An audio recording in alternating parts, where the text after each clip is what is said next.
जय बोलो महावीर भगवान की, अनंता अनंत सिद्ध परमेष्ठी भगवानों की, आचार्य भगवान श्री हेमचंद्र जी महाराज की, आचार्य भगवान श्री विद्यानंद जी मुनिराज की, आचार्य भगवान श्री श्रुत सागर जी महाराज की, मुनि श्री प्रणम्य सागर जी महाराज की, मुनि श्री अनुमान सागर जी महाराज की, इस युग के प्रथमाचार्य श्री चारित्र चक्रवर्ती आचार्य भगवान श्री शांत सागर जी महान मुनिराज की, सभी बच्चों को, बड़ों को, सभी आगंतुक अतिथियों को, सभी अध्ययन करने वाले नन्हे मुन्ने बच्चे बड़े सभी लोगों को जय जिनेन्द्र जयदू जुड़ंदो।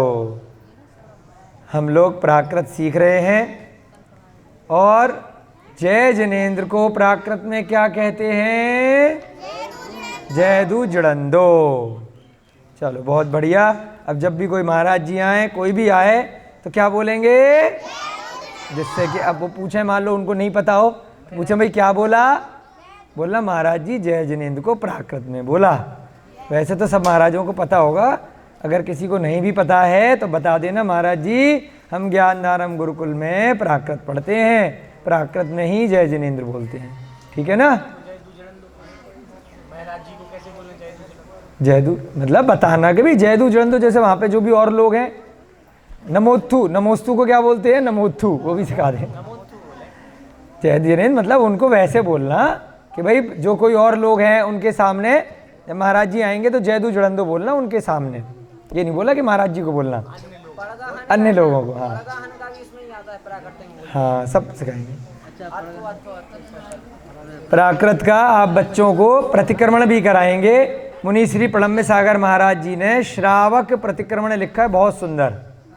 प्राकृत में वर्तमान समय के हिसाब से क्या क्या चीज़ें खानी है, क्या नहीं खानी है, कैसे दोष लगेंगे, तो प्राकृत का प्रतिक्रमण भी आपको इस कोर्स में सिखाया जाएगा, लिखवाया भी जाएगा, ठीक है ना, अर्थ सहित। चलो अब जल्दी से कल का रिवाइज कर लें। हम क्या पढ़ रहे हैं? प्राकृत रचना सौरभ। इसका मतलब है प्राकृत की ग्रामर, प्राकृत की व्याकरण। ग्रामर माने व्याकरण, ठीक है? तो उसमें हम थोड़े थोड़े से शब्द बनाने सीखेंगे, वाक्य बनाने सीखेंगे, विभक्तियां सीखेंगे, प्रत्यय सीखेंगे, वचन सीखेंगे, पुरुष सीखेंगे, लिंग सीखेंगे, ठीक है ना, कृदंत सीखेंगे। बहुत सारे ऐसे शब्द हैं, वो धीरे धीरे करके हम एक एक करके, काल भी सीखेंगे, कौन सा काल है ना। चलिए अभी जल्दी से, कल हमने बहुत अच्छे से आप बच्चों को होमवर्क दिया था, समय हो गया था, रटने के लिए बोला था। किस किस बच्चे ने रट लिया? तुम आए ही नहीं थे, बहुत बढ़िया। तो जो बच्चा नहीं आए तो वो अपने गुरुजी की सहायता ले। तो यदि अपनी मम्मी का, पिताजी का कोई मोबाइल वगैरह हो तो वीडियो रिकॉर्डिंग भैया जी डाल देते हैं, वहाँ से सीख लिया करें, है ना। सदुपयोग भी करना चाहिए। आजकल की टेक्नोलॉजी का कोई चीज़ निकल गई है तो उसको अपन यूज़ कर सकते हैं, ठीक है, कैमरे के माध्यम से जो रिकॉर्डिंग हो रही है। चलिए रिवाइज तो हम करते ही हैं, उसमें तो कोई नई बात है ही नहीं। रिपीट तो करना अपना काम है, क्योंकि हमें भी अपना को याद रखना है कि कल क्या पढ़ाया था, और आप लोगों को भी रिवाइज कराना है। ई भी रिवाइज कर लेते हैं 5 मिनट में जल्दी जल्दी से। उसके बाद ये जो विभक्तियाँ हमने सीखी थी वो भी रिवाइज कर लेंगे। प्राकृत में स्वर कितने हैं? अ, आ, इ, ई, उ, ए, ओ। स्वर क्या होते हैं? जो मात्राएं बन जाती हैं, है ना। कोई जैसे साधारण कोई भी अक्षर है, क, ख, ग, अब ये व्यंजन है, यानी कि नॉर्मल अक्षर है। स्वर इनके साथ में अगर जुड़ जाएगा तो कुछ मात्राएं बन जाएंगी, ठीक है ना। जैसे तुम्हारा नाम क्या है? प्रतिज्ञा। तो प्र, ये क्या होता है? हिंदी में संयुक्त अक्षर होता है, प में र मिल गया, प्र। ती कैसे बना? त के साथ में ई मिल गया, तो ई क्या है? स्वर्ग है, ठीक है। ई क्या है? प में जो ता में जोड़ा ई स्वर है, तो स्वर की कोई मात्रा में परिवर्तित हो जाती है और त अक्षर रहता है। ज्ञ, ये भी क्या है, छत्र ज्ञ, ये तीनों एक संयुक्त अक्षर होते हैं, 2-3 अक्षरों से मिलकर के बनते हैं। उनका प्रयोग अपन हिंदी में करते हैं। प्राकृत में ना तो प्र आएगा, न त्र आएगा और न ज्ञ, उसको ज्य भी बोलते हैं बहुत सारे लोग। ज्ञ जो होता है ना, ज्ञान वाला, ज्ञान दानम गुरुकुल, ये जो लिखा है ना पीछे, तो ये संस्कृत में, हिंदी में है। प्राकृत में ये संयुक्त अक्षर इस प्रकार से नहीं। प्राकृत बहुत ईजी है, ठीक है ना, बहुत सिंपल भाषा है, दिक्कत नहीं आएगी, परंतु अभ्यास नहीं है हम लोगों का, इसलिए प्रारंभ में हमें थोड़ी सी कठिन लगेगी, ठीक है, फिर धीरे धीरे आदत पड़ जाएगी, दिक्कत नहीं है, ठीक है ना। अच्छा कि इसका नाम पूछ लिया, कलम भूल गए थे कि ये भी शब्द प्राकृत में नहीं होते, न प्र है न ज्ञ है, यहाँ पर भी नहीं लिखा है हमने कहीं पर भी, ठीक है। न छ है, छ भी नहीं है, छ आता है ना, हाँ, छत्र चूड़ामणि, छत्र वाला तो छ है, च छ ज वाला, दूसरा वाला छत्रज्ञ वाला नहीं है, ठीक है। तो क्योंकि दोनों का उच्चारण लगभग एक जैसा होता है, वो लिखने में अलग होता है बस, इसलिए जैसे सा केवल एक था तीनों में से, ऐसे ही छ भी नहीं होता है। अब व्यंजन क्या होते हैं, जिनमें स्वर का आगे कुछ ना कुछ जुड़ता है, ठीक है। क्या है, पहला वर्ग क ख ग घ ण, च छ ज झ य, ट ठ ड ढ ण, त थ द ध न, प फ ब भ म, य र ल व, स और ह, फिर एक बिंदी और दूसरी चंद्र बिंदी। ये सब अभी हमने क्योंकि 2 बार पढ़ा चुके हैं, तो ज़्यादा इस पे समय नहीं लगाएंगे, इस पे आपको खुद से अभ्यास करना है सब बच्चों को, ठीक है ना। बाकी के जो आपकी कक्षाएं वैसे लगती हैं आमतौर पर, तो उसमें भैया जी अच्छे से एक एक बच्चे को पकड़ पकड़ के लिखवाएंगे, जो छोटे बच्चे भी हैं ना, क्योंकि अपने पास इतना यहाँ पर समय नहीं है, क्योंकि दिसंबर में बड़े बच्चों के एग्ज़ाम भी हैं, तो हम एक चीज़ को ज़्यादा दिन तक नहीं खींचेंगे, ठीक है ना, कि का लिखना ही सिखा रहे हैं बैठ के बच्चों को, वो सब संकल्प भैया जी का, अभिषेक भैया जी का, रिंकी दीदी का और लोगों का काम है, ठीक है।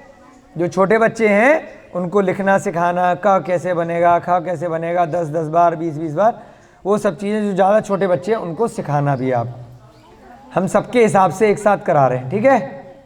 उसके बाद वचन हमने पढ़े थे, प्राकृत में द्विवचन नहीं होता है, जो द्विवचन होता है 2 वाला वो नहीं होता है, एक वचन होता है और बहुवचन होता है।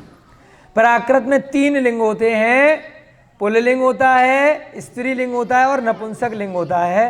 पुल्लिंग का और स्त्रीलिंग का और नपुंसक में वैसे साधारण तौर पर अगर मनुष्य की बात करेंगे तो कहेंगे जो लड़का है वो पुल्लिंग का है, लड़की है वो स्त्रीलिंग की है, और जो दोनों में से डाउट है वह है नपुंसक लिंग का है, ऐसे कहने में आ जाता है। परंतु शब्दों के हिसाब से, व्याकरण के हिसाब से पुल्लिंग, स्त्रीलिंग और नपुंसक लिंग क्या होता है, जिसमें देख करके हमें लगता है कि सीता बैठी है और राम बैठा है ना, श्याम जी तो बैठे हैं और राधा जी खड़ी है, राधा खड़ा है नहीं बोलते ना, तो स्त्री के साथ में ई लग जाता है और पुरुष के साथ में आ लग जाता है, तो थोड़ा सा हिंदी में इस प्रकार से भेद रहता है शब्दों के हिसाब से, है ना। पशुओं में भी होता है, हाथी खा रहा है, गाय खा रही है ना, बकरा खा रहा है, चल रहा है, पी रहा है, और बकरी खा रही है, फर्क आ जाता ना। ऐसे ही जानवरों में भी अलग अलग जानवर में, कि तोता आवाज लगा रहा है, कबूतर भी आवाज लगा, कबूतर भी कूकू कर रहा है, ठीक है ना, और बतख पानी पी रही है। यहाँ बतख है ना पीछे, बतख के लिए क्या बोलते हैं, इनमें बतख में जरूरी आप पहचान सकते हो कि कौन लड़का है कि कौन लड़की है, नहीं पहचान सकते, फिर भी सारी बतख को क्या कह रहे हैं, पानी पी रही है। बतखें नहा रही है, ये नहीं कह रहे बतख नहा रहा है, सुना कभी, जबकि न लड़का भी है लड़की भी हम पहचान नहीं पा रहे, तो सारी बतखों को हमने स्त्रीलिंग बना दिया, है ना। चिड़िया उड़ रही है, चिड़िया में एक नर भी हो सकता है, मादा भी हो सकती है, हो सकता है कि नहीं हो सकता है, लेकिन सारी चिड़िया स्त्रीलिंग में डाल दी हमने, डाली नहीं डाली। तो इस प्रकार से यह अभ्यास से हमने एक आदत बना ली कि कौन सा शब्द है, चाहे वह वस्तु का नाम है, व्यक्ति का नाम है, पशु का नाम है, पक्षी का नाम है, कौन सा शब्द स्त्री वाले लिंग में आ गया, कौन सा नपुंसक में आ गया और कौन सा पुल्लिंग में आ गया। ठीक है, हमने हिंदी में अभ्यास के माध्यम से लगाया, जबकि ऐसा कोई ज़रूरी नहीं है। जैसे हमने कुर्सी को देखा था, कुर्सी रखी है, मेज रखी है, माइक रखा है, पंखा रखा है, पंखा तो रखा है और कुर्सी रखी है, क्यों भाई, क्या फ़र्क है? जैसे कुर्सी वस्तु है ऐसी पंखा भी है, केवल एक अभ्यास के लिए हमने ये भेद किया है, बोली की भाषा के लिए। ऐसे ही हमें प्राकृत में सबसे इंपॉर्टेंट चीज़ है, बार बार आपको कल भी कहा था कि गलती यही होगी, क्योंकि हम हिंदी से प्राकृत सीखेंगे। जैसे वर्तमान में हम लोग सब हिंदी भाषी हैं, जब हमारे स्कूल में अंग्रेजी भाषा सिखाई गई तो हिंदी से हमने अंग्रेजी सीखी, हिंदी से ट्रांसलेशन करके कि पंखा की अंग्रेजी क्या होती है, फैन, मेज की अंग्रेजी क्या होती है, टेबल, है ना, कपड़े की अंग्रेजी क्या होती है, क्लॉथ। हमको उसके हिसाब से हमने याद किया, रटा। तो अभी हम प्राकृत जब रटेंगे आज के दिन से या कल की कक्षा से, हो सकता है आज से ही रटना शुरू कर दें कुछ कुछ शब्द, तो हम हिंदी से ही उसको रटने का प्रयास करेंगे, क्योंकि उसी से तो हम सीख रहे हैं। जैसे अभी कहा भाई जय जिनेंद्र को जयदू जड़ंदो बोलते हैं, तो जय का जयदू हो गया, जिनेंद्र का जड़ंदो हो गया, कुछ कुछ हिंदी से ही हमने ट्रांसलेशन किया ना। तो वहाँ पर आपको गलतियाँ होंगी कि हिंदी में वो स्त्रीलिंग का था तो प्राकृत में भी स्त्रीलिंग का होगा, नहीं, कोई ज़रूरी नहीं है। ये चीज़ बार बार आपको याद दिला रहे हैं, क्योंकि जब हम पढ़ रहे थे कई वर्ष पहले, तो हमसे भी हर दिन यही गलती होती थी कि जैसे ही शब्द आता था तुरंत, अरे ये तो हिंदी में ये तो लड़की है, स्त्रीलिंग है, तो यहाँ पर भी स्त्रीलिंग से हिसाब से शब्द बनाएंगे। नहीं, कोई गारंटी नहीं है। आपको प्राकृत का अलग अभ्यास अलग से करना पड़ेगा, उसके शब्दों का। तो धीरे धीरे करके कुछ शब्दों की डिक्शनरी यहाँ पर वर्णमाला बनाई गई है, वो प्रतिदिन आपको 2-4 नए नए शब्द, ज़्यादा आपके लिए बर्डन नहीं हो, बोझ नहीं पड़ेगा, तो कुछ कुछ शब्द प्रतिदिन 2-4 शब्द आपको लिखवाएंगे। आज के लिए 5 शब्द याद करो, फिर कल के लिए फिर 5 शब्द, ऐसे करके, ऐसे 100-200 शब्दों में ये वाली व्याकरण, ज़्यादा शब्द नहीं याद कराएंगे, 100-200 में सारी, क्योंकि अभी हमें ग्रामर सीखनी है। फिर अभ्यास से जब आप धीरे धीरे आपको ये कोर्स कर लेंगे, एग्ज़ाम दे लेंगे, फिर जब अभ्यास हो जाएगा उसके बाद आप जब ग्रंथों का स्वाध्याय करेंगे तो आपकी वोकेबुलरी जो धीरे धीरे बढ़ती जाएगी, नए नए शब्द सुनकर, पढ़कर, अध्ययन से। ठीक है ना। तो ऐसे इंग्लिश में होता है, पहले मेन व्याकरण सिखाई जाती है, उसके बाद फिर आप अखबार पढ़ते हैं इंग्लिश का, आप कोई किताब पढ़ते हैं, कोई नोवेल पढ़ते हैं, कोई आप कहानी पढ़ते हैं, कोई वीडियो देखते हैं, कोई आप वार्तालाप करते हैं, उसके माध्यम से आप सुन सुन करके नए नए शब्द अपने अनुभव से सीखते जाते हैं। अरे इसने ये कौन सा नया शब्द बोला, ये क्या शब्द है, चलो डिक्शनरी में देखते हैं। तो धीरे धीरे आपको आपकी जो वोकेबुलरी है, आपका जो व्याकरण के अंदर जो आपकी ग्रामर है और जो नए नए शब्द हैं, नई नई आपकी स्वयं की डिक्शनरी है, वह इम्प्रूव होती जाती है, वह बढ़ती जाती है, सुधार होता जाता है ना। इस प्रकार से आपका प्राकृत में धीरे धीरे करके सुधार लाएंगे कि नए नए शब्द, कुछ कुछ शब्द प्रतिदिन 4-5 शब्द आपके लिए लिखवाएंगे। ठीक है। तो अब लिंग का आपको कन्फ्यूजन बिल्कुल परमानेंट आपके लिए क्लियर कर रहे हैं कि हिंदी में जो लिंग है वह जरूरी नहीं है प्राकृत में भी सेम लिंग हो, वह चेंज भी हो सकता है और सेम भी रह सकता है।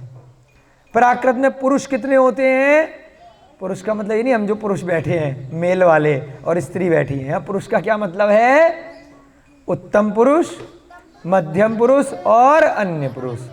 उत्तम का मतलब जब संवाद करते हैं, कुछ लिखते हैं मैं, तो मैं क्या हो गया, मैं या हम उत्तम वाले हो गए, बेस्ट, हम सबसे बढ़िया हैं, और तुम सबसे घटिया नहीं हो, तुम बीच वाले हो, मध्यम हो, है ना। और अन्य वाले अन्य हैं तीसरे नंबर पे, मैं उत्तम, तुम मध्यम और अन्य जो बाकी लोग बचे हैं, बाकी सब। तो बाकी सब में सारे सर्वनाम आ गए, वे आ गया, वे शब्द का प्रयोग किया जाता है ना, वह आ गया, और वस्तुओं के नाम आ गए, व्यक्तियों के नाम आ गए, कोई भी चीज़ आ गई, वो सब क्या आ गई, अन्य पुरुष में आ गए। रोहितास भैया जी आपने भी फॉर्म भरा था, प्राकृत का फॉर्म भरा हुआ है ना, एग्जामिनेशन फॉर्म भर दिया था। हाँ, तो आप भी अपने किताबें कहाँ हैं आपकी, हाँ, किताब भी लेकर के बैठो, इनको भी पुस्तकें दो।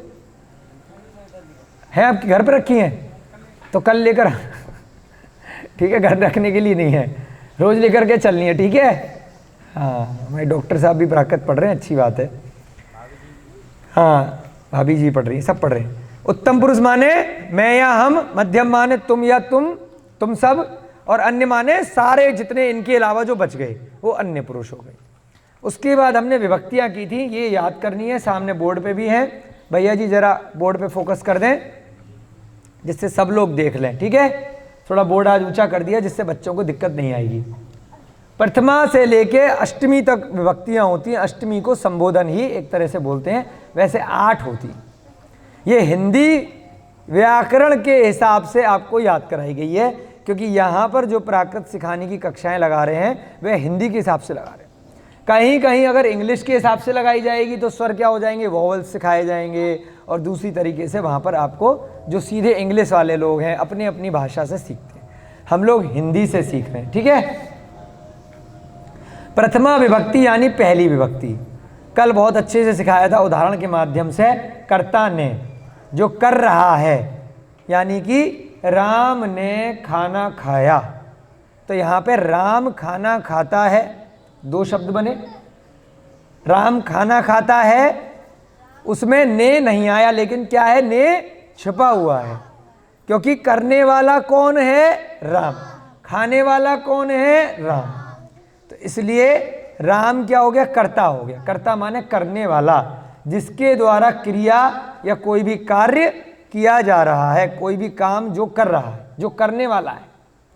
संकल्प पढ़ रहा है, तो क्या हुआ इसमें, संकल्प ने तो नहीं लिखा, तो कर्ता कौन है इस वाक्य में, क्योंकि छुपा हुआ है ना। तो इसमें ये जो विभक्ति के चिन्ह हैं यह जरूरी नहीं है एज इट इज ऐसे ही हर वाक्य में लिखे हुए हैं, हमें वाक्य के भाव के हिसाब से देखना पड़ेगा कि इसमें करने वाला है। पढ़ाई किसने करी, संकल्प ने करी, तो कर्ता कौन हो गया, संकल्प को। अब पढ़ना क्या हो गया, क्रिया हो गई, वो आगे बताएंगे आपको अभी आज की कक्षा में। ये क्या हो गई, विभक्ति, इसमें कर्ता ने जो कर रहा है। दूसरा, कर्म को, जिसको किया जा रहा है। संकल्प ने पुस्तक को पढ़ा, यानी ग्रंथ को रखा, संकल्प ग्रंथ को लेकर के आया। कुछ भी वाक्य बना सकते हैं जहां को लग गया तो क्या हो गया, उसको किया जा रहा है, उस काम को किया जा रहा है, ठीक है। अब एक वाक्य आता है, संकल्प ने खाना खाया, सुनना ध्यान से, संकल्प ने खाना खाया। अब इसमें 2 बार खाना आ गया।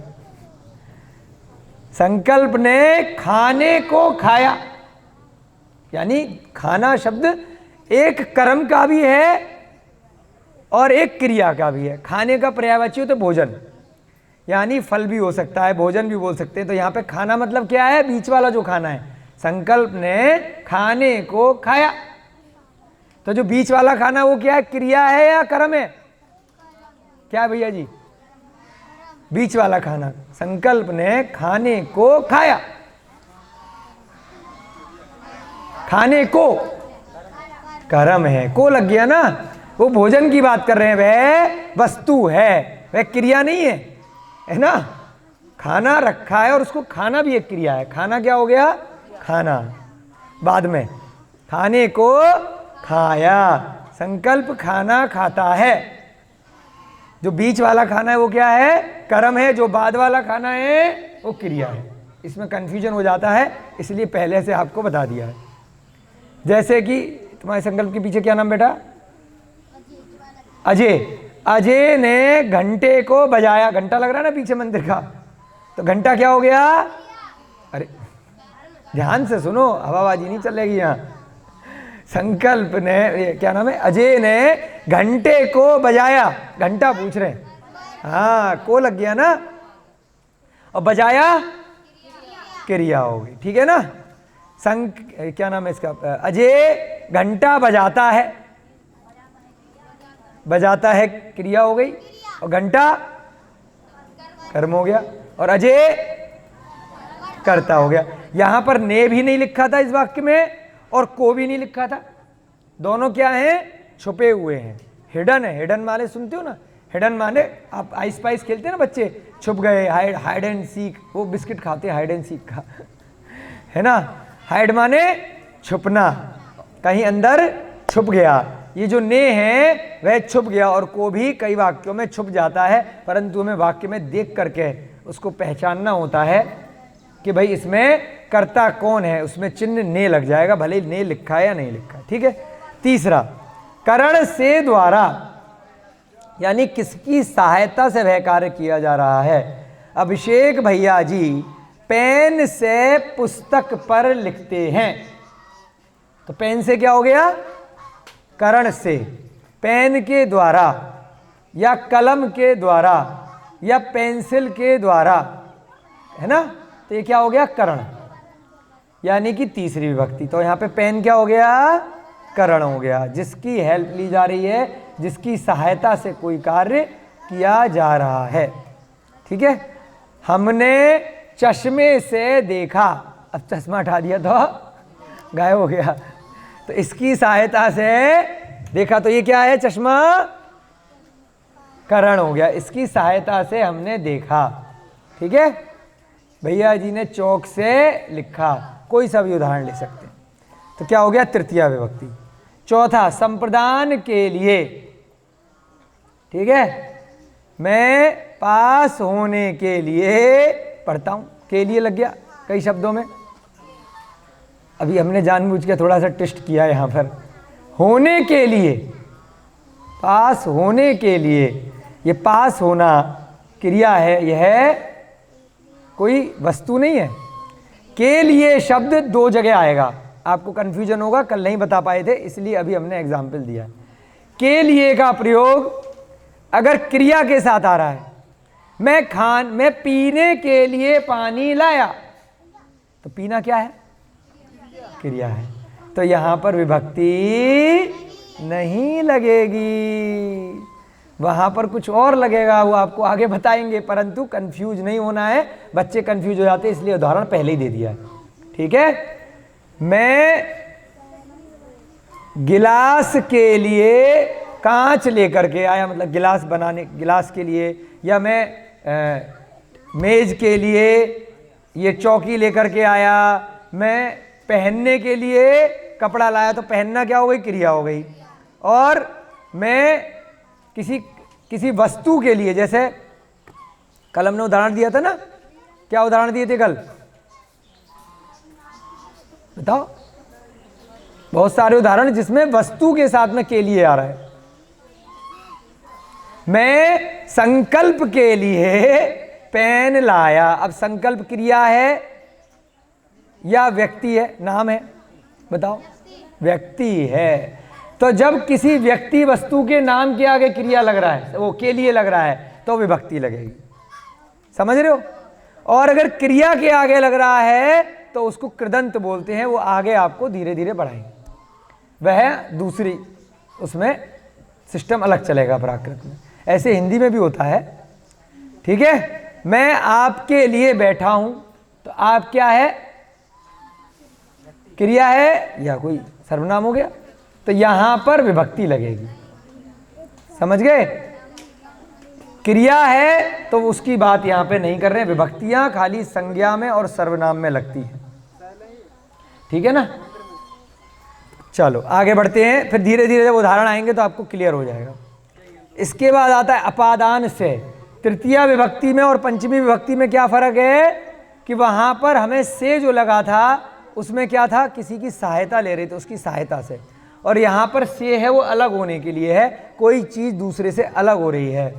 मैं पेड़ से पत्ते को अलग करता हूं, मैं घर से निकलता हूं, मैं पुस्तक से कागज को फाड़ता हूं, है ना, मैं मेज से पाए को निकालता हूं, मैं पंखे से पंखड़ी को निकालता हूं, है ना, कोई भी चीज अलग हो रही है, तो फिर भी से अगर आ रहा है तो उसको क्या बोलेंगे, अपादान, पंचमी विभक्ति लगेगी वहां पर, ठीक है। जब कोई चीज अलग हो रही है परंतु वाक्य में फिर भी से आएगा, तृतीय विभक्ति में भी से आ जाएगा और पंचमी विभक्ति में भी से आएगा, परंतु तृतीया विभक्ति में द्वारा वाला से आएगा, उसकी हेल्प लेने वाला, और पंचमी में अलग होने वाला आएगा। फिर हमने पढ़ा था षष्ठी विभक्ति संबंध को बताती है, किसी का किसी से क्या संबंध है, का, की, के। और इसके अलावा हमने लिखा था मेरा, तेरा, हमारा, तुम्हारा, हम सबका। तो ये सब क्या है, का, की, के। यानी कि यह पुस्तक किसकी है, यह गाड़ी मेरी है, यह पेन राम का है, का लग भी सकता है, की भी लग सकता है, यह कपड़ा सीता का है, यह कलम सीता की है, राधा की है ना। इस प्रकार से का, की, के, यानी कि जो वस्तु के साथ में किसी का संबंध बताए। संबंध माने कौन इसका मालिक है, कौन ओनर है, यह मकान मेरा है, यह मकान उनका है, यह मकान पड़ोसी का है, पड़ोसी का नाम ये है। तो ये सब क्या है, संबंध बता रहे हैं, ठीक है ना। अभी पढ़ाएंगे ना आज, अभी आज आएगा, वो कल तक करा था, आगे मत पढ़ो आप अभी, है ना, कुछ हमारे लिए भी छोड़ो। सप्तमी विभक्ति अधिकरण में पे पर, यानी कि जिसके ऊपर हम ये क्या बोलते हैं इसको, टेबल, मेज पर बैठे हैं, पुस्तक चौकी पर रखी है ना। मैं घर में बैठा हूं, मैं ऑफिस में हूं, है ना, मैं कुर्सी पर हूं, बंदर पेड़ पर लटक रहा है। हाँ, तो जब भी पर में पे कुछ भी ऐसे शब्द आ गए तो वहां पे कौन सी विभक्ति लगेगी, सप्तमी विभक्ति लगेगी, ठीक है। अधिकरण उसको बोलते हैं, किसके अधिकार से, किसके ऊपर है वो। उसके बाद अंतिम आठवां है संबोधन। हे राम, अरे भो, ओए, ये वो, इस टाइप से जो बुला देते हैं हम बुलाने के लिए, सुनो जी, सुनते हो, विस्मय वाले। हाँ, इसमें कई बार डंडा लगा के बिंदी लगा देते हैं, प्राकृत वगैरह में जरूरी नहीं है लगाएं, ठीक है। तो हे राम, भो भी लिखते हैं और अरे भी लिखते हैं। इस प्रकार से ये हिंदी के चिन्ह हैं। अभी इनके हिंदी के चिन्ह को हमने याद किया है, इनके माध्यम से हम फिर इनकी प्राकृत में वाक्यों की, शब्दों की रचना करना सीखेंगे। भैया जी ने कहा था कि प्राकृत में चतुर्थी और षष्ठी विभक्ति के लिए समान प्रत्यय होते हैं, किताब में दिख करके कहा था। अब आज से नई चीज़ पढ़ा रहे हैं, ये सबने नोट्स बना लिए होंगे। अब यहाँ पे टिक लगाओ चतुर्थी के ऊपर,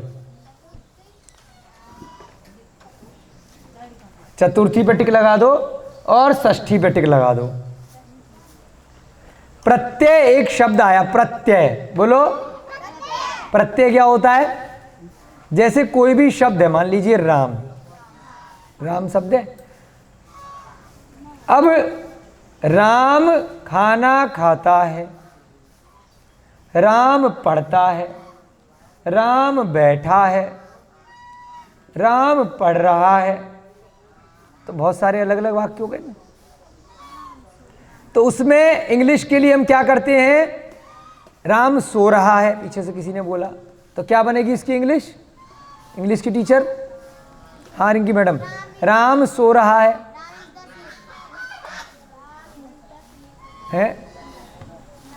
राम सो रहा है ना। हाँ, राम इज स्लीपिंग। भैया जी के लिए तालियां बजाओ, अभिषेक भैया जी के लिए। हाँ, राम इज स्लीपिंग, ठीक है। क्यों इज लगाते हैं अंग्रेजी में, है के लिए, वर्तमान काल के लिए, प्रेजेंट टेंस के लिए। स्लीप लगाते हैं, अब इधर ध्यान दो, कोई बात नहीं, वो एक उदाहरण था। स्लीप लगाते हैं सोने का जो अंग्रेजी में शब्द है। आईएनजी क्यों लगाया, रहा है, वर्तमान में जब रहा है लिखते हैं तो आईएनजी लगा देते हैं। तो जैसे हमने स्लीप के आगे आईएनजी लगाया, उससे हमने हिंदी बना ली रहा है, सो रहा है। तो इसी को अगर प्राकृत में पढ़ेंगे तो क्या बोलेंगे, प्रत्यय। तो ऐसे ही अब प्राकृत में तो बनेगा नहीं राम इज स्लीपिंग, यहाँ कुछ और बनेगा। तो अब राम शब्द के लिए कि भाई राम क्या है, करता है, करने वाला है, सोने वाला कौन है, राम सो रहा है। तो हम विभक्ति देखेंगे कि राम करता है तो क्या लगाया जाएगा उसके शब्द में, सोने के साथ क्या लगाया जाएगा, है ना। पलंग पर सो रहा है तो पलंग के आगे क्या लगा जाएगा, करेंगे ना ऐसा। जैसे अंग्रेजी में पलंग पर सो रहा है, Ram is sleeping on the bed या अपॉन द बेड, तो वहां पर उसके लिए अलग शब्द आ गया। सब भाषाएं थोड़ी थोड़ी सी, छोटा मोटा ज्ञान है, ज़्यादा हमें पता नहीं अंग्रेजी का, जितना भी है तो उससे उदाहरण दे करके आपको समझा रहे हैं, क्योंकि आप लोग बच्चे स्कूल में अंग्रेजी भी सीख रहे हैं, हिंदी भी सीखते हैं, तो समझ में 2-4 भाषाओं से इजी, थोड़ा आसान हो जाता है, और कोई प्रयोजन नहीं है। तो जैसे वहां पर हमने स्लीप के आगे आईएनजी लगाया और पर के लिए ऑन लगाया, तो ऐसे ही प्राकृत में कुछ ना कुछ आगे पीछे उस शब्द में जोड़ा जाता है। जैसे राम जाता है, राम जा रहा है, राम खाता है, राम खा रहा है ना। राम सुन रहा है, राम एक कॉमन शब्द है, राम भगवान की यहाँ बात नहीं हो रही है, बुरा मत मानना, है ना। राम नवमी, वो नवरात्र चल रहे हैं ना, राम भगवान भी हैं। एक उदाहरण के लिए एक बचपन से एक उदाहरण दिया जाता है, ठीक है ना। भगवान राम है वैसे वो, ठीक है, मोक्षगामी है, परंतु एक उदाहरण के लिए बता रहे हैं, महावीर भी कह सकते हो, कोई बात नहीं। तो वहां पर हम कुछ ना कुछ आगे पीछे जोड़ते हैं, तो कुछ हम आगे जब लगाएंगे किसी शब्द के तो उसे क्या बोलते हैं, प्रत्यय। लिख दो भैया जी ऊपर, प्रत्यय,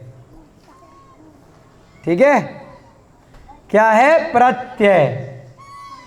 यहाँ तृतीय तक की मिटा देंगे? नहीं, अभी ऊपर लिख दो, विभक्ति मिटा दो, बस प्रत्यय वर्ड लिख दो, जिससे बच्चों को किसी को नोट करना हो तो नोट कर सकते हैं। जब हम ये जो विभक्तियां हमने पढ़ी हैं, जो शब्द हम बनाएंगे, राम के आगे कुछ जोड़ेंगे, सीता के आगे कुछ जोड़ेंगे, अभिषेक जी के आगे कुछ जोड़ेंगे, तब पता चलेगा कि कौन से काल की बात चल रही है, कौन से वचन की बात चल रही है।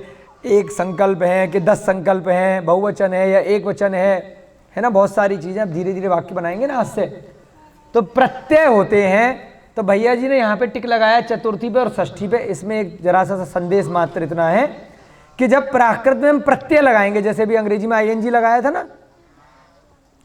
और ऐसे ही राम जाता है, उसकी अंग्रेजी क्या है, राम गोज, GOES। याद आ रहा ना, आप तो अंग्रेजी की टीचर हैं। नहीं, वर्ब नहीं है। जैसे हम एक उदाहरण दे रहे हैं, आगे हम जोड़ेंगे इनमें कुछ। अभी याद कर लो, प्रत्यय नाम की कुछ चीज होती है ना। ये जो विभक्तियां लगाई जा रही हैं, जब प्राकृत में हम शब्द बनाएंगे तो आगे उसके कुछ ना कुछ जोड़ेंगे। जैसे मूल शब्द जो होगा, संकल्प जो होगा, तो उसके आगे कुछ जोड़ा जाएगा। तो जो जोड़ा जाएगा उससे पता चलेगा कि वो एक आदमी है कि वो 10 आदमी है, उसने क्या किया है, कौन से काल की बात हो रही है, भूतकाल की बात हो रही है, वर्तमान काल की बात हो रही है, वो सारी चीजें। वचन कितने हैं, प्रत्यय लिखो अभी बस। अभी जब प्रत्यय को प्रत्यय बोलते हैं,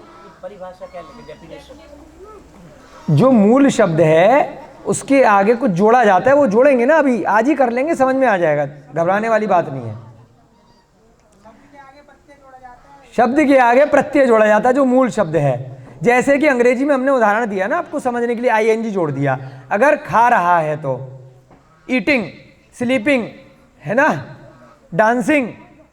ऐसे ही राम जाता है तो उसमें क्या कर दिया, Ram goes, GOES। Ram is go नहीं करेंगे, राम गोज, GOES, क्योंकि एक राम है, एक वचन है ना। तो थोड़ा थोड़ा सा अंग्रेजी बचपन में सीखी थी तो बता रहे हैं उदाहरण से, ज़्यादा आगे तो पढ़ी नहीं है। तो ऐसे ही यहाँ पर जैसे गो के आगे आपने कुछ जोड़ दिया, राम के आगे कुछ जोड़ दिया, या है ना, राम इज लगा दिया, तो एक उदाहरण दिया है हमने। तो यहाँ पर प्रत्यय जोड़ा जाएगा, ये जो विभक्तियां हैं उसके हिसाब से। कर्म है तो क्या जोड़ेंगे, करता है तो क्या जोड़ेंगे उस शब्द में, है ना। करण है तो क्या जोड़ेंगे, संप्रदान है तो क्या जोड़ेंगे, अपादान है तो क्या जोड़ेंगे, संबंध है तो क्या जोड़ेंगे, अधिकरण है तो क्या जोड़ेंगे। कुछ कुछ कुछ कुछ अलग अलग उसके हो जाएंगे। हाँ जी, मुख्य शब्द के पीछे जुड़ेगा, कोई चिंता वाली बात नहीं है, टेंशन काहे ले रहे हो। अभी लिखाएंगे, चार्ट बनवाएंगे, याद हो जाएगा, कोई घबराने की बात। ठीक है, अभी यहाँ पर आप लिख लीजिए, प्राकृत में चतुर्थी और षष्ठी में जो प्रत्यय जुड़ेगा, अर्थ तो अलग अलग है।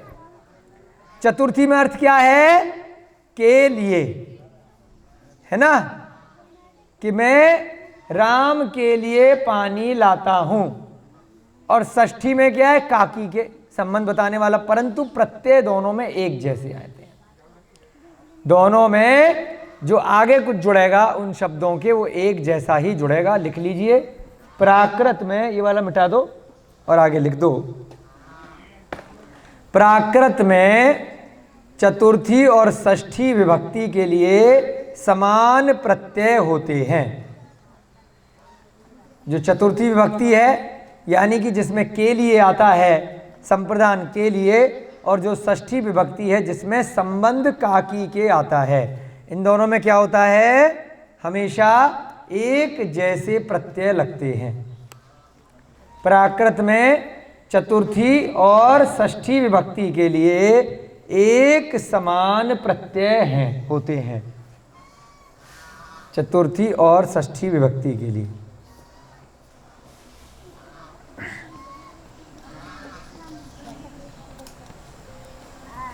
ठीक है।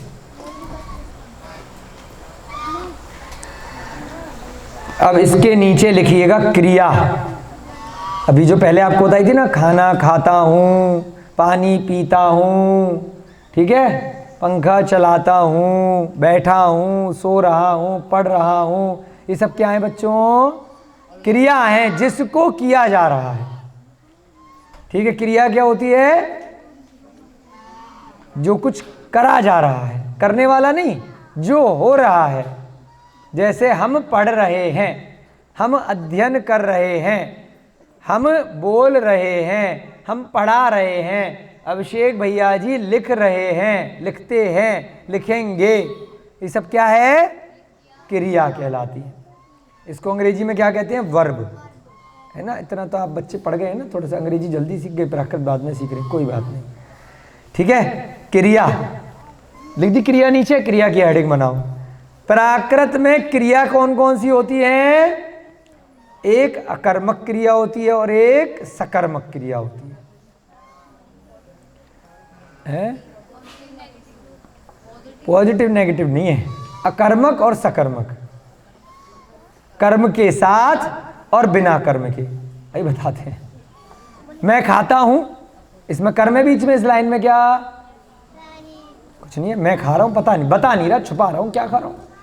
मैं लड्डू खाता हूं, हाँ, जिसमें कर्म आ गया तो सकर्मक हो गई, जो इसमें बिना कर्म के हो गया तो अकर्मक क्रिया और सकर्मक क्रिया। ठीक है, तो दो प्रकार की क्रियाएं होती हैं। कई क्रियाएं ऐसी होती हैं जो बिना कर्म के वाक्य बन ही नहीं सकता, है ना, तो उन्हें क्या बोलेंगे, हमेशा उनके साथ में कर्म आएगा, तो वैसी क्रियाएं सकर्मक कहलाती हैं। कुछ क्रियाएं ऐसी होती हैं, जैसे मैंने बोला मैं खाता हूं, तो बिना कर्म के भी वाक्य की पूर्ति हो सकती है, वाक्य बन सकता है, तो ऐसी क्रियाओं को क्या बोलते हैं, अकर्मक। कर्म हो भी सकता है और कर्म नहीं भी हो सकता है। मैं चलता हूं, हिंदी के हिसाब से वाक्य अगर बनाएंगे तो भाई मैं चल रहा हूं, कोई दिक्कत नहीं है, बिना कर्म के। मैं सड़क पर चलता हूं, बीच में कुछ आ गया। मैं लिखता हूं, मैं पुस्तक को लिखता हूं, मैं ग्रंथ को लिखता हूं, तो ऐसे भी आ गया। तो जब कर्म के साथ वाली क्रियाएं हैं, यानी कि कई क्रियाएं ऐसी आएंगी, आगे जब याद करेंगे धीरे धीरे आ जाएगा। तो जो क्रियाएं बिना कर्म के नहीं बन सकती तो उनको बोलते हैं सकर्मक, यानी सहित, हमेशा कर्म के सहित रहेंगी। और जो क्रियाएं बिना कर्म के भी बन सकती हैं तो उन्हें बोलते हैं अकर्मक। ज़्यादा फर्क उससे नहीं पड़ेगा, परंतु फिर भी प्राकृत में हम व्याकरण सीख रहे हैं तो अच्छे से सीख रहे हैं। इसके बाद भैया जी नीचे लिखेंगे काल। ये सब चीज़ें अभी बेसिक करा रहे हैं, फिर जब वाक्य बनाएंगे ना तो इनका प्रयोग करेंगे तो धीरे धीरे पक्की हो जाएंगी सारी बातें, विभक्तियां वगैरह। हेडिंग डालिए काल। प्राकृत में काल कितने होते हैं, इंग्लिश में काल कितने होते हैं, 3, फ्यूचर, प्रेजेंट और पास्ट। प्राकृत में काल 4 होते हैं, क्योंकि ये काल का मतलब है वाक्य कैसे बनाने हैं। ठीक है, वैसे तो हिंदी इंग्लिश में भी 4 होने चाहिए, लेकिन वहाँ पर उन्होंने उनके लिए शब्द ही नहीं रखे। पहला काल क्या होता है? वर्तमान काल, यानी कि प्रेजेंट टेंस, प्रेजेंट टाइम।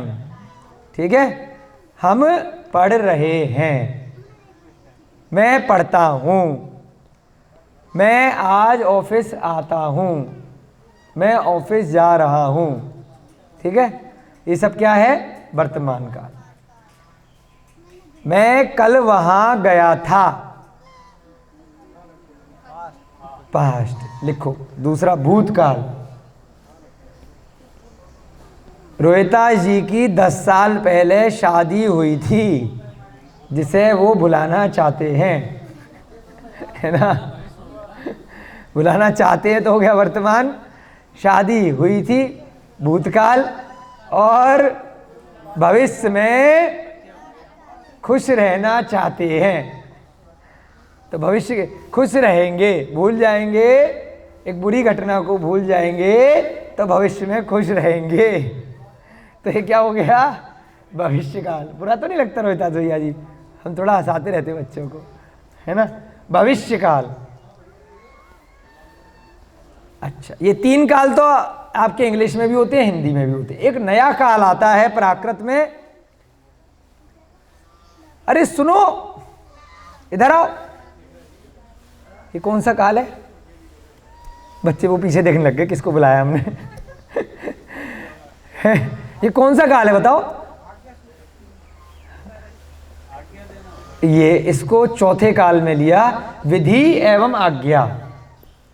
किसी को ऑर्डर देना, आज्ञा माने ऑर्डर देना। बैठो, खड़े हो, चलो, आओ, जाओ, सुनो, करो, पढ़ो।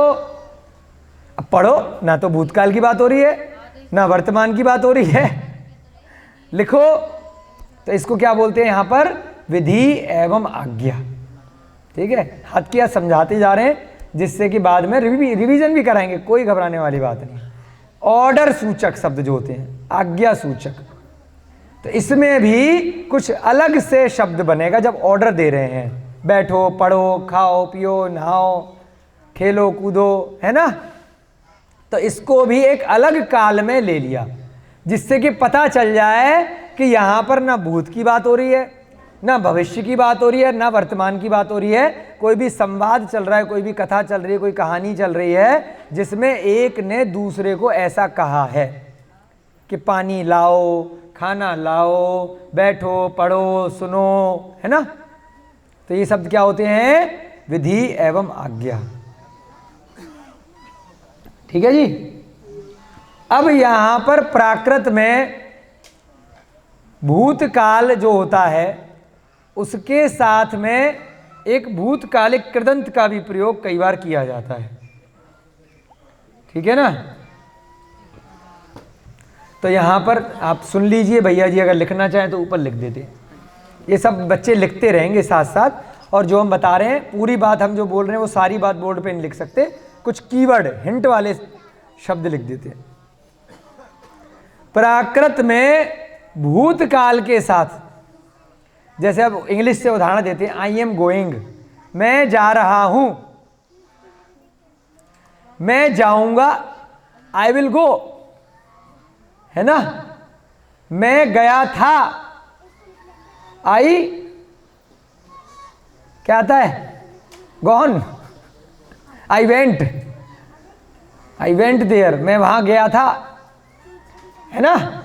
तो वह प्रेजेंट, पास्ट और फ्यूचर के हिसाब से हर क्रिया का कोई ना कोई शब्द में परिवर्तन हो जाता है, वो हमें याद करना पड़ता है। बचपन में हमने याद किया है। ऐसे ही यहाँ पर हमें क्रियाओं में हमें कुछ ना कुछ छेड़खानी थोड़ी सी करनी पड़ेगी। जो क्रिया का मूल शब्द होगा उससे हमें आगे पीछे कुछ जोड़ना पड़ेगा, जिससे पता चल जाएगा कि ये वर्तमान की बात है, कि भूतकाल की बात है, कि भविष्य की बात है, या फिर यह है विधि एवं आज्ञा की बात है, यानी कि ऑर्डर देने के लिए। सो जाओ, ये क्या हो गया? ऑर्डर दे रहे हैं सोने को, सो जाओ, उठो, है ना? ऐसे ही प्राकृत में जो भूतकाल है, जो काम हो चुका है, उसके साथ में एक कृदंत आता है, भूतकालिक कृदंत। लिख दो भैया, भूतकालिक कृदंत। बस इतना लंबा मत लिखो, भूतकालिक कृदंत। बाकी बच्चे अपने आप लिखेंगे, कुछ तो इनको भी लिखने दो। भूतकालिक, ला पे छोटी की मात्रा। भूत होते हैं ना, भूत प्रेत, तो वही वाला भूत। भूत दिखते हैं किसी को यहाँ पर? हाँ बहुत अच्छा है, नहीं दिखते तो अगर दिखें तो जय जिनेन बोल देना, कोई घबराना नहीं। व्यंतर देव होते हैं भूत जो होते हैं। तो भूत शब्द के कई पर्यायवाची होते हैं। एक भूत, पिशाच, राक्षस, व्यंतर, कालिक, हाँ कृदंत, बिल्कुल ठीक। एक भूत शब्द का प्रयोग भूत पिशाच राक्षसों के लिए होता है, जो व्यंतर होते हैं, जो चढ़ जाते हैं लोगों के ऊपर। और एक भूत काल के लिए होता है कि जो पास्ट में जो चीज़ बीत गई उसके लिए होता है। और एक भूत शब्द का मतलब मनुष्य भी होता है। सुना कभी आपने? भूतों पर कृपा करो, बहुत शब्द आता है ग्रंथों में, है ना। भूते ही बहुत, तो भूत का मतलब क्या है? मनुष्य का भी पर्यायवाची भूत होता है। ठीक है भैया जी? हाँ, तो हम सब प्रणब सागर महाराज जी एक दिन हम पढ़ रहे थे उनसे, तो बोल रहे थे कि हम सब भूत ही हैं, चिंता मत करो, हम भी भूत हैं। तो मनुष्य को भी पर्यायवाची में भूत बोलते हैं। ठीक है, चलिए, तो भूतकाल की बात हो रही है, उन भूत प्रेतों की बात नहीं हो रही है। तो ऐसे ही भूतकालिक कृदंत, जैसे आपको बोला था ना कि के लिए भी एक कृदंत होता है अगर क्रिया के साथ आता है। ये जो काल वाले शब्द हैं, तो काल किसका होगा? काल क्रिया का होगा, हमेशा ध्यान रखेंगे। जो विभक्तियां हैं वह कुछ नाम वगैरह में लगेगी, संज्ञा या सर्वनाम में लगेगी। और काल किस में लगेगा? खाया क्या थी? क्रिया है। खा रहा हूं, क्रिया है। संकल्प रहा हूं, कभी सुना है? राम पढ़ रहा है, ये तो सुना है। राम रहा हूं, ये नहीं आएगा ना। राम जाता है, यानी कि जाना क्रिया है, उसके आगे जो क्रिया है, क्रिया में ही काल लगेगा, ये ध्यान रखना। ठीक है ना। चश्मा रहा हूं, माइक था, है ना, माइक गया था, मतलब गया आ गई उसमें, तो जाना क्रिया होगी। ठीक है ना। तो हमेशा क्रिया में ही प्रेजेंट टेंस, पास्ट टेंस और फ्यूचर टेंस आएंगे। और कोई ऑर्डर भी दिया जा रहा है वो भी क्रिया में होगा, है ना। डॉक्टर साहब उठो, तो उठना क्रिया है। डॉक्टर साहब के आगे हमें उठना लगाना पड़ेगा। डॉक्टर साहब ठो नहीं कहेंगे, डॉक्टर साहब नो ऐसे नहीं बोलेंगे। बीच में कोई सुनना, उठना, बैठना, है ना, कोई ना कोई क्रिया लगेगी ही लगेगी। क्रिया में ही काल होता है, ये चीज़ ध्यान रखनी है अपने को। वैसे तो हम ऐसे ही प्रयोग करते हैं, लेकिन अभी हम नई भाषा सीख रहे हैं, तो इसलिए इन बातों का ध्यान रखना है। कभी भी जो क्रिया होगी उसी में ही काल होगा। ऐसे ही जो भूतकालिक कृदंत हैं वह भूतकाल के स्थान पर प्रयोग हो जाते हैं बहुत बार। तो प्राकृत में बहुलता से, यानी कि बहुत बार कोई भी शब्द जो भूतकाल का शब्द है, कि मैं कल यहाँ आया था, मैंने कल ये पुस्तक यहाँ मेज पर रखी थी, किसने उठाई, है ना, कोई भी चीज़ जो काल बीत गया उसके लिए बात हो रही है। जब इस हिंदी को हम प्राकृत में बनाएंगे तो दो तरीके से बना सकते हैं। किस तरीके से? या तो भूतकाल का जो हम शब्द विभक्ति लगाएंगे, जो हम लगाएंगे भूतकाल की क्रिया, उस प्रकार से ही बना सकते हैं। और भूतकालिक कृदंत भी लगा सकते हैं, दोनों चीज़ें आप लगा सकते हैं। ठीक है। तो प्राकृत में भूतकाल के लिए भूतकालिक कृदंत का प्रयोग भी बहुत बार किया जाता है, वह गलत नहीं है, दोनों ठीक है। ठीक है, जो लिखना चाहे इस लाइन को अपने शब्दों में लिख लेगा, इंपॉर्टेंट लाइन है। इसके बाद ये नीचे वाला मिटा दो, हाँ ये पूरा मिटा दो। क्रिया और काल हो गई तो हाँ, अब लिखेंगे शब्द। शब्द ना, शब्द। अब शब्द कैसे होते हैं प्राकृत में? चार प्रकार के शब्द होते हैं। यानी कि जो राम है मान लीजिए, तो इसमें बाद में आया म, जहां पर खत्म हो रहा है। जो भैया जी का क्या नाम है? अभिषेक। आपका क्या नाम है दीदी? सविता। ठीक है, अब इनका नाम है सविता, तो ये खत्म किस पे हो रहा है? ता। तो बाद वाला जो अंतिम अक्षर है उस पे ध्यान देंगे। भैया जी का नाम है अभिषेक, ये किस पे खत्म हो रहा है? क। आपका क्या नाम है? रिंकी, ये किस पे खत्म हो रहा है? की। तो प्राकृत में भी 4 प्रकार से शब्द होते हैं जिस पे खत्म होगा, उसको क्या बोला? पहला लिखो अकारांत। अकारांत यानी अकारांत का मतलब जिस पे वो खत्म हुआ, यानी कि अभिषेक जी का शब्द क्या है? अकारांत का, लास्ट वाला, ठीक है? अकारांत जो जहां पर वह शब्द खत्म हो रहा है, जो अंतिम अक्षर है, ठीक है? ये बात भी आप अपने शब्दों में लिख सकते हैं कि जो अंतिम अक्षर है उसके हिसाब से देखा जाएगा कि वह नाम अकारांत है कि कौन सा है। इनका नाम है सविता, तो वो क्या हो गया? आकारांत। दूसरा लिखो आकारांत। आपका क्या है? आकारांत। अपना नाम याद कर लो, आकारांत है आपका नाम। अभी बता रहे हैं ना, मात्राएं लगेंगी ना, विभक्तियां लगेंगी, तो पहले से है अगर उसमें आ की विभक्ति, आ का डंडा, तो कुछ और लगाना पड़ेगा, क्योंकि यहां पर आईएनजी और गोज वोज का चक्कर नहीं है ना, उसके हिसाब से शब्दों का परिवर्तन होगा। तो इसलिए अकारांत में अभिषेक है, यानी का है, तो उसमें हमारे पास ऑप्शन है आ का डंडा और लगाने का, ओ की मात्रा लगाने का, कुछ और लगाने का ऑप्शन है, तो उसमें अलग प्रकार से सिस्टम चलेगा। किसी का नाम राम है तो सिस्टम अलग चलेगा, किसी का नाम कृष्णा है तो सिस्टम अलग चलेगा, ठीक है ना? तो इनका नाम क्या है? सविता आकारांत। शुरू में आ लिख दो, लिख दिया। तीसरा लिखो इकारांत। इनका नाम क्या है? तीनों नाम आ गए फटाफट से यहां पर। रिंकी, इनका नाम है इकारांत, छोटी की मात्रा, एकारांत नहीं, ये थोड़ी है रिंकी में। इकारांत, इकारांत, और इसी में लिख लो ईकारांत। इकारांत में छोटी ई लगा दो ब्रैकेट में, यहां पर नहीं, चौथा नहीं है वो। इकारांत और ईकारांत एक ही साथ आ जाएंगे। ईकारांत, रिंकी। और किसी का नाम होता है छोटी की मात्रा वाला, किसी का नाम है यहां पे रिद्धि। क्या नाम था ऊपर? वो सिद्धि। और क्या है? पिंकी। बड़ी है कि नहीं? छोटी की मात्रा पे किसी का खत्म हो रहा है? इशिका नहीं, सिद्धि में छोटी की मात्रा आती है ना, रिद्धि सिद्धि है ना, छोटी की आती है, तो वो क्या हो जाएगा? छोटी वाला इकारांत। इन्होंने कहा निशा, अंत लास्ट वाला देखना है, तृप्ति। हाँ, छोटी की मात्रा ही, तृप्ति। इकारांत और ईकारांत। नीचे ब्रैकेट में ये तो हाँ लिख लो आप, ये कॉमा लगा दो और नीचे ब्रैकेट में लिख दो ई और ई। हाँ, नीचे ब्रैकेट में लिख दो छोटी ई और कॉमा बड़ी ई। इस प्रकार से इकारांत और ईकारांत। ध्यान रखना यहाँ पर बिल्कुल यही गलती होती है, जैसे इन्होंने निशा बोला ना, गलती यही होगी बिल्कुल। आशीष भैया जी, गलती जब आप प्राकृत पढ़ोगे यही होगी। शुरू वाला शब्द देख लोगे, निशा इन्होंने बोला इकारांत है, नहीं, वो क्या है? आकारांत है।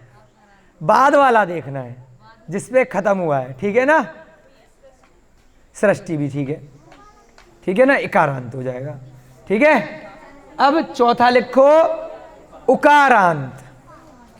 इसमें साधु, साधु माने जो संत साधु हैं, छोटी ऊ की मात्रा है तो उकारांत। और बड़ा ऊ किसमें आता है?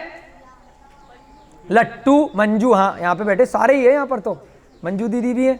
मंजू क्या हो गया? बड़े ऊ की मात्रा है ना, ऊकारांत हो गया। उकारांत और कोमा ऊकारांत। नीचे लिख दो ऊ और ऊ।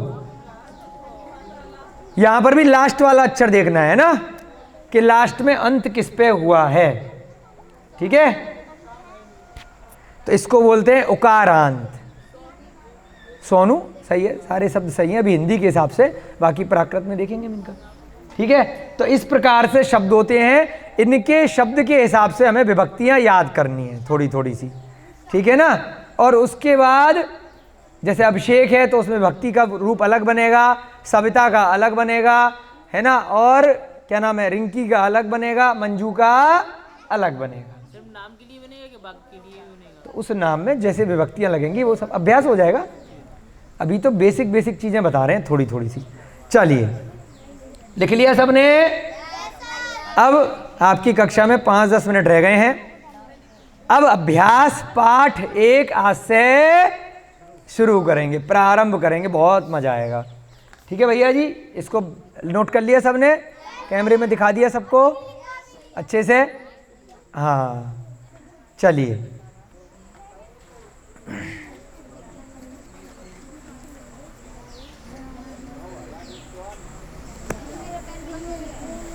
चलो भैया जी, ऊपर से मिटाना शुरू करो, थोड़ा सा ऊपर का नोट कर लिया होगा। ऊपर लिखो पाठ 1 सर्वनाम। सर्वनाम, ठीक है? हाँ, पाठ 1 सर्वनाम। पहला पाठ आज आपका शुरू हो रहा है। सर्वनाम। दो चीज हमने कई बार बोली थी, संज्ञा और सर्वनाम। संज्ञा भी किसी लोगों का नाम होता है ना, संज्ञा संज्ञा बोलते हैं। संध्या अलग होती है, इवनिंग। संज्ञा ज्ञान वाला, और यहाँ पे सर्वनाम। अब संज्ञा और सर्वनाम में क्या फर्क है? जिन लोगों ने पहले हिंदी अंग्रेजी पढ़ रखी है बताएंगे। अंग्रेजी में क्या बोलते हैं? नाउन और प्रोनाउन। ताली बजाओ, किस किसने बोला था? सब अपने लिए ताली बजाओ। संज्ञा होती है नाम, किसी का भी कोई नाम है, जैसे राम है, श्याम है, पेन है, पेंसिल है, क्लॉथ है, वस्तु और व्यक्तियों के नाम, वो शब्द क्या होते हैं? संज्ञा होते हैं। सर्वनाम क्या होता है? मैं, तुम, हम, वे। ठीक है, याद कर लो, बढ़िया से रिवीजन हो जाएगा अच्छे से। प्राकृत के बहाने बचपन याद आ जाएगा, कोई दिक्कत नहीं है। तो अभी हम इजी करेंगे, क्योंकि अभी हमें इतने सारे लोगों के नाम याद करने में प्राकृत में थोड़ी परेशानी आएगी। तो डेली 4-5 नाम याद कराएंगे। बाकी जो व्याकरण का अभ्यास हम करेंगे वो किससे करेंगे? हम सर्वनाम से करेंगे। किससे करेंगे? सर्वनाम से करेंगे। मैं से, हमसे, तुमसे, इस प्रकार से। ठीक है ना? वे से। ठीक है भाई साहब, आ गई समझ में? सर्वनाम का मतलब I, you, he, they, your, we, ये सब क्या है? सर्वनाम है। अब यहां लिख दीजिए उत्तम पुरुष एक वचन। उत्तम पुरुष एक वचन। अब ये क्या भला है भाई साहब? उत्तम पुरुष एक वचन। ठीक है, अब उत्तम पुरुष क्या बताया था अभी आपको? उत्तम पुरुष क्या होता है? Who is the best? I am the best. उत्तम का मतलब क्या हो गया? मैं। और एक वचन का मतलब क्या हो गया? एक, यानी कि मैं। हम क्या है? उत्तम पुरुष बहुवचन। तो अभी स्टार्ट हम किससे करेंगे? सबसे पहले starting I am the best, मैं। सबसे पहले जो पहला पाठ हम करेंगे, स्वयं से शुरुआत करेंगे। आत्मा कोई मोक्ष होता है और आत्मा से ही, मैं से ही शुरुआत करेंगे। ठीक है, उत्तम पुरुष यानी कि पहला पुरुष जो सबसे उत्तम था, और एक वचन यानी कि एक की बात करेंगे। और इसी में अगर हम उत्तम पुरुष बहुवचन कर देते तो क्या हो जाता? हम, मेरा परिवार, हम सब। हम 4 लोग बैठे हैं, जैसे यहाँ पर 4 टीचर हैं, हम सब जाते हैं। यहाँ पर बच्चे अगर एक साथ बोलेंगे हम सब पढ़ते हैं, बोलेंगे ना, तो क्या हो जाएगा? उत्तम पुरुष बहुवचन। और अगर प्रतिज्ञा अपने लिए अगर बोल रही है मैं पढ़ती हूं, तो क्या हो जाएगा? उत्तम पुरुष एक वचन।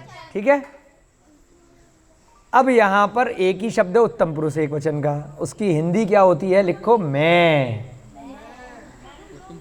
हाँ, मैं को प्राकृत में क्या कहते हैं? अब देखिएगा, आप बोलेंगे अरे मैं तो अपने घर पे यही बोलता हूं, इसका मतलब मेरे को तो प्राकृत आती है। हैं? अम्मी। अम्मी जान कौन कौन बोलता है? अम्मी, अम्मी। हाँ, तो सब जगह भैया प्राकृत से ही ली गई है भाषा है, चिंता मत करो। अहम नीचे लिखो, मैं का मतलब अहम। अह के ऊपर बिंदी, अहम। अहम, इसके नीचे लिखो हम। हाँ, इसके नीचे लिख दो हम, हा के ऊपर बिंदी। और तीसरा लिखो अम्मी। हाँ, ये तीनों शब्दों का प्रयोग हम मैं के लिए कर सकते हैं। जैसे इंग्लिश में मैं के लिए क्या करते हैं, आई, आई करते हैं ना, आई लिखते हैं ऐसे डंडा बना के, ऊपर नीचे डंडा, आई। ऐसे ही प्राकृत में मैं के लिए क्या लिखते हैं, अहम, हम या अम्मी। तीनों में से कोई एक लिखना है, तीनों नहीं लिखेंगे जब वाक्य बनाएंगे। अभी तो हम सीख रहे हैं, तो इसको बोलते हैं पर्यायवाची, सिनोनिम अंग्रेजी में, मिलते जुलते शब्द। जब कोई वाक्य बनाएंगे तो तीनों का प्रयोग नहीं करेंगे, एक ही का तो करेंगे, एक जैसे हैं, ठीक है। अहम, हम और अम्मी, ठीक है।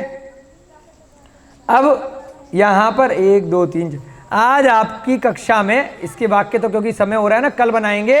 आज नई 6 क्रियाएं सीखेंगे, ये रटनी है। अब देखो हमारे पास टाइम कम है, तो एक दिन पुराना हम रटा नहीं सकते बिठा बिठा के पहाड़े की तरह। नहीं तो क्या होता है, स्कूलों में तो 2 का पहाड़ा 1 महीने तक रटा रहे हैं। हमारे पास समय की थोड़ी सीमा है, तो सब बच्चों को अपने ज्ञान से याद करना है, और बाकी के जो अन्य गुरुजी आपके ज्ञानदानम गुरुकुल में हैं वो याद कराने में आप बच्चों की सहायता करेंगे, ठीक है ना। बाकी के 4-5 घंटे जो आपको गुरुकुल में मिलते हैं, तो अभी हम एक एक बार पढ़ाएंगे और उसको रिपीट करते जाएंगे, तो अगली अगली कक्षाएं में आपको जितना होगा वो याद करना है। तो नीचे अब लिख लीजिए क्रियाएं। आज आपको 7 क्रियाएं याद करनी है, ठीक है। कितनी क्रियाएं याद करनी है, 7 सिंपल क्रियाएं, बिल्कुल साधारण वाली, बहुत इजी है, ठीक है। और ये याद करना है और क्रियाएं याद करनी है। लिखिए, पहली क्रिया हंसना,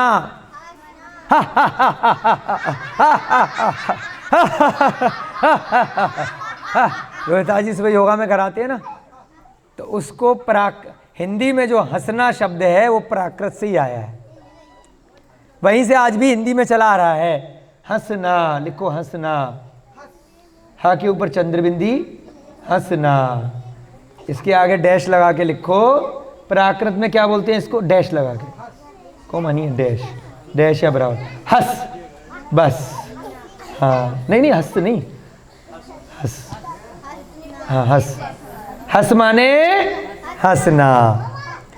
अब प्राकृत में हंसना के लिए केवल हंस का प्रयोग करेंगे, हंस, चंद्रबिंदी नहीं लगेगी, ना नहीं लगेगा।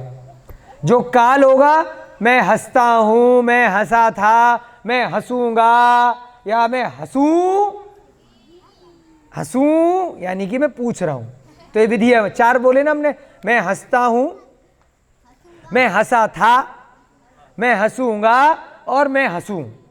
तो इस प्रकार से 4 काल हो गए। क्रिया के आगे भी बताए थे ना 4 काल लगेंगे।